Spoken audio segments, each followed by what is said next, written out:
Hello students, now we start our topic. आज का हमारा टॉपिक है फ्रैक्शन और इसे हम हिंदी में पढ़ते हैं भिन्न। Fraction is the part of whole, it represent one or equal part of whole object.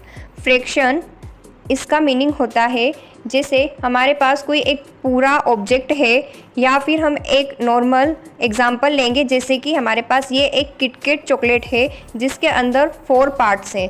अब पूरी चॉकलेट के अंदर कितने पार्ट्स हैं?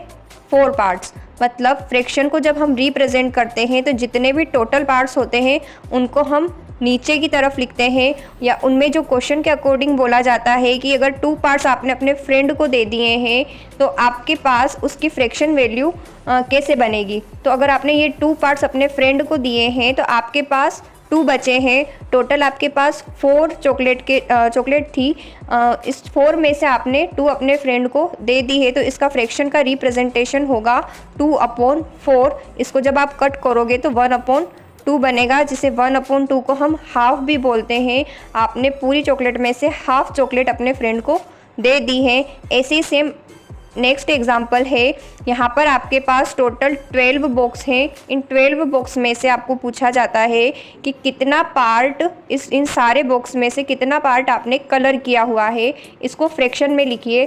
तो फ्रैक्शन में लिखने के लिए आप नीचे टोटल पार्ट्स को लिखेंगे। यहाँ पर हमारे पास टोटल पार्ट्स हैं 12 पार्ट्स को हम नीचे लिखेंगे और ऊपर हम जितने कलर किए हुए हैं वो पार्ट्स लिखेंगे। अब ये तो हमारा रिप्रेजेंट करने का तरीका हो गया है। अब इस फ्रैक्शन को जो अपर वाला जो पार्ट होता है, इस अपर वाले पार्ट को बोलते हैं हम न्यूमरेटर, और जो नीचे वाला पार्ट होता है इसे हम बोलते हैं डिनोमिनेटर।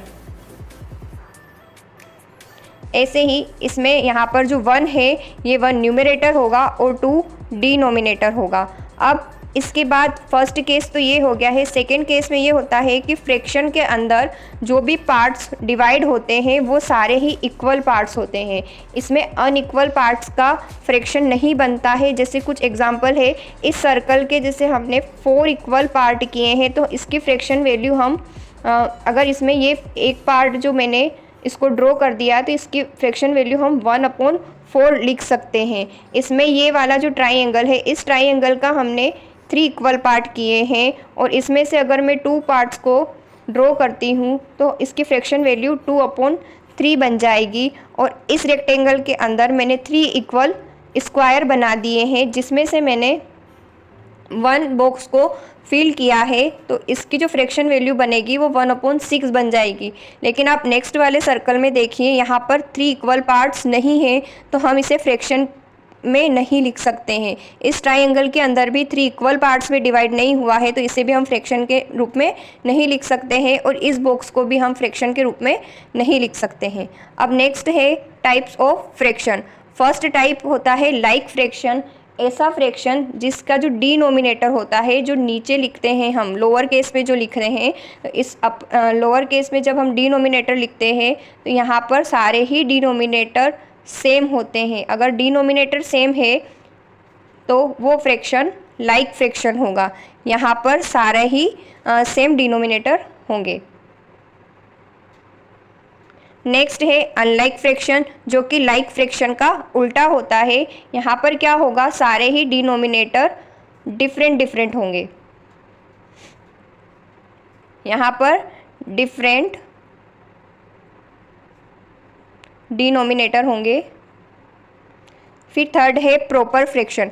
प्रॉपर फ्रैक्शन वो फ्रैक्शन होता है जिसमें न्यूमरेटर जो है ऊपर वाला छोटा होगा डिनोमिनेटर से, डिनोमिनेटर बड़ा होगा न्यूमरेटर से। आप इसे दोनों तरह से पढ़ सकते हैं।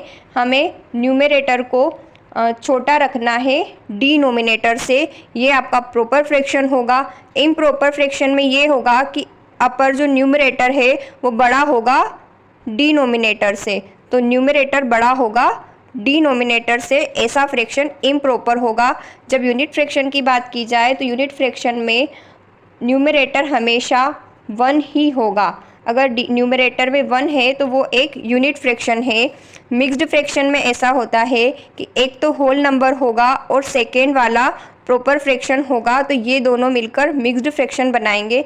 ऐसे फ्रैक्शन मिक्स्ड फ्रैक्शन कहलाते हैं। अब आपको ये वाला तो फ्रैक्शन की डिटेल्स थी और ये टाइप्स ऑफ फ्रैक्शन था। फ्रैक्शन के लिए जो और फ्रैक्शन से जो हम क्वेश्चन सॉल्व करते हैं या एक्सरसाइज सॉल्व करते हैं वो आपको हम नेक्स्ट पार्ट में समझाएंगे। Thank you for watching.